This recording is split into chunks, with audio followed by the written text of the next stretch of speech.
పోషణను చేపట్టి ఉన్నారు. 2015-16 ఆర్థిక సంవత్సరంలో పశు ఉత్పత్తుల విలువ 49,361 కోట్లు.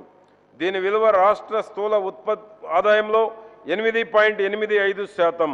గుడ్ల ఉత్పత్తిలో ఆంధ్రప్రదేశ్ ముందంజలో ఉంది, 1309.79 కోట్లు.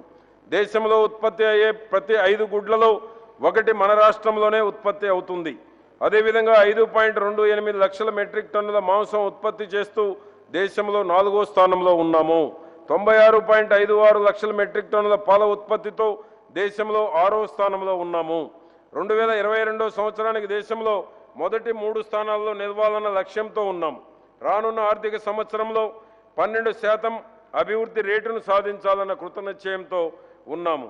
రాష్ట్రంలో ఉన్న పశుగ్రాస కొరత ఉన్న కారణంగా పశుగ్రాస భద్రతా విధానం 2015 ఆమోదించి పీపీపీ పద్ధతి ద్వారా పశుగ్రాసం ఉత్పత్తిని మరియు నిల్వ కార్యక్రమాన్ని చేపట్టి పశుగ్రాసం కొరత లేని స్థితిని తీసుకురావడానికి రాష్ట్ర ప్రభుత్వం అడుగులు వేసింది.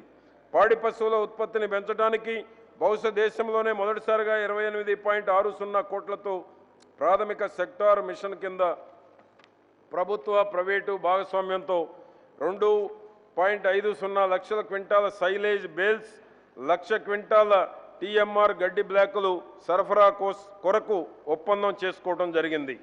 ఉత్పత్తి వ్యయాన్ని తగ్గించి రైతులకు పశుపోషణ మరియు లాభదాయకంగా ఉండేందుకు ₹2కే కిలో సైలేజ్, కిలో ₹3.50 టీఎంఆర్ గడ్డి బ్లాకులను రైతులకు అందించాలని ప్రభుత్వం నిర్ణయించింది. దీనితో పాటు గతంలో అమల్లో ఉన్న ₹3 కిలో ఎండుగడ్డి, ₹4 కిలో దాణా పథకాన్ని కొనసాగిస్తాం. 2015-16లో ఉన్న 2 పాడి పశువుల యూనిట్ను 25కు, 5+1గా ఉన్న గొర్రెల యూనిట్ను 500+25కు పెంచి వీటి యూనిట్ ధరను ప్రస్తుత మార్కెట్ ధరతో పునరుద్ధరించాము. పశుసంవర్ధక శాఖలో విస్తరణ కార్యక్రమాలను విస్తృతపరచడానికి ఎంపీడీఈఏలను నియమించడంతో పాటు 351 మంది పశు వైద్య సహాయకులను మరియు 93 మంది పశు వైద్యులను నియమించడం జరిగింది. 25 కోట్ల కేంద్ర ప్రభుత్వ నిధులతో దేశీయ పశు సంపదను పరిరక్షించే ఉద్దేశంతో నెల్లూరు జిల్లా చింతలదీవి కాంపోజిట్ లైవ్ స్టాక్ ఫామ్ నందు 250 ఎకరాల స్థలాన్ని కేటాయించడం జరిగింది.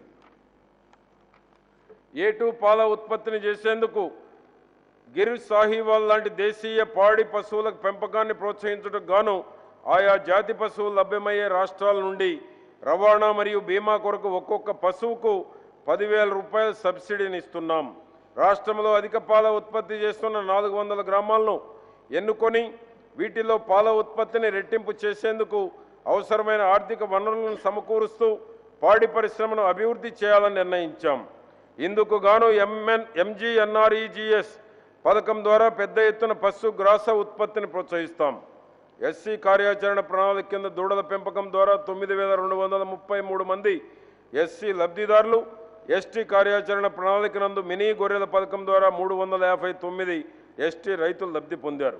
2016-17 సంవత్సరంలో ప్రతిపాదించబడిన ముఖ్య కార్యక్రమాలు ప్రాథమిక రంగ లక్ష్య సాధనలో భాగంగా 2 అంకెల వృద్ధి సాధించి 2016-17లో పాడి రంగంలో 13%, మాంసం ఉత్పత్తిలో 12% మరియు గుడ్ల ఉత్పత్తిలో 11%, మొత్తంగా 12% వృద్ధిని సాధించాలని లక్ష్యం చేయటం అనేది. పశు ఉత్పత్తులకు గిట్టుబాటు ధర కల్పించుటకు 155 రైతు ఉత్పత్తిదారు సంస్థ సన్న జీవాలు మరియు పాడి పరిశ్రమ రంగమునందు ప్రోత్సహించాలని ప్రతిపాదించాం. ఉత్పత్తి వ్యయాన్ని తగ్గించే ఆలోచనతో 5 లక్షల రైతులకు రేషన్ బ్యాలెన్సింగ్ ప్రోగ్రామును పరిచయం చేయాలని ప్రతిపాదించాము. పీపీపీ పద్ధతిలో 792 గ్రామాలకు పశు వైద్య సేవలను అందుబాటులోకి తెచ్చే ఆలోచనతో ఎన్టీఆర్ సంచార పశు వైద్య సేవల పథకాన్ని ప్రతిపాదిస్తున్నాం. రాష్ట్రంలోని మారుమూల ప్రాంతాల్లో కూడా పశు సంపద సంబంధిత అన్ని రంగాల్లో వ్యాపారాన్ని ఔత్సాహిక గ్రామీణ వ్యాపారస్తులను ప్రోత్సహించేందుకు పీపీపీ పద్ధతిలో ఇంక్యుబేషన్ సెంటర్స్ను ప్రారంభించాలని ప్రతిపాదిస్తున్నాం. జిల్లాకు ఒక పశు వసతి గృహాన్ని ఏర్పాటు చేసే ఉద్దేశంతో ఇంతవరకు 4 జిల్లాల్లో కర్నూలు, ప్రకాశం, కృష్ణా మరియు తూర్పుగోదావరి స్థల సేకరణ మౌలిక వసతుల కల్పనకు చర్యలు తీసుకున్నాం. గిరిజనాభివృద్ధి పథకం కింద 12,900 గిరిజనులు లబ్ధి పొందే విధంగా 717 లక్షల నిధులతో మనకోడి పథకాన్ని అమలు చేసేందుకు చర్యలు తీసుకున్నాం. 2016-17 ఆర్థిక సంవత్సరానికి పశుసంవర్ధక శాఖకు 819,35 కేటాయించాలని ప్రతిపాదిస్తున్నాం.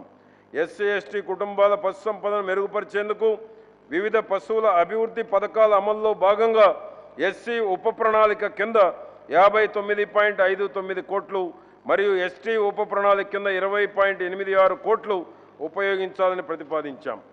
మత్స్యశాఖ ఆంధ్రప్రదేశ్ రాష్ట్రం 974 కిలోమీటర్ల తీర ప్రాంతాన్ని 1,74,000 ఉప్పు నీటి వనరులు, సుమారు 8 లక్షల హెక్టార్ల మంచినీటి వనరులు కలిగి దేశ మత్స్య పరిశ్రమలో ప్రధాన భూమికను పోషిస్తున్నది. రాష్ట్రంలో 2 అంకెల సమ్మిళిత వృద్ధి సాధించడానికి మత్స్య పరిశ్రమను ఒక ముఖ్యమైన వృద్ధి కారకముగా గుర్తించడమైనది. మత్స్య పరిశ్రమ ప్రజల సామాజిక ఆర్థిక అభివృద్ధిలో కీలక పాత్ర వహించడమే కాక రాష్ట్ర స్థూల ఉత్పత్తిలో 6.04% వాటాను కలిగి ఉన్నది. ఈ రంగం సుమారు 14.5 లక్షల మత్స్యకారులకు ఉపాధి కల్పిస్తూ పోషకాహారం సరఫరా మరియు విదేశీ మారక ద్రవ్యం ఆర్జించడంలో ప్రముఖ పాత్ర వహించుతున్నది. ఆంధ్రప్రదేశ్ రాష్ట్రం చేపలు, రొయ్యల ఉత్పత్తిలోను మరియు విలువలోను దేశంలోనే మొదటి స్థానంలో ఉన్నది.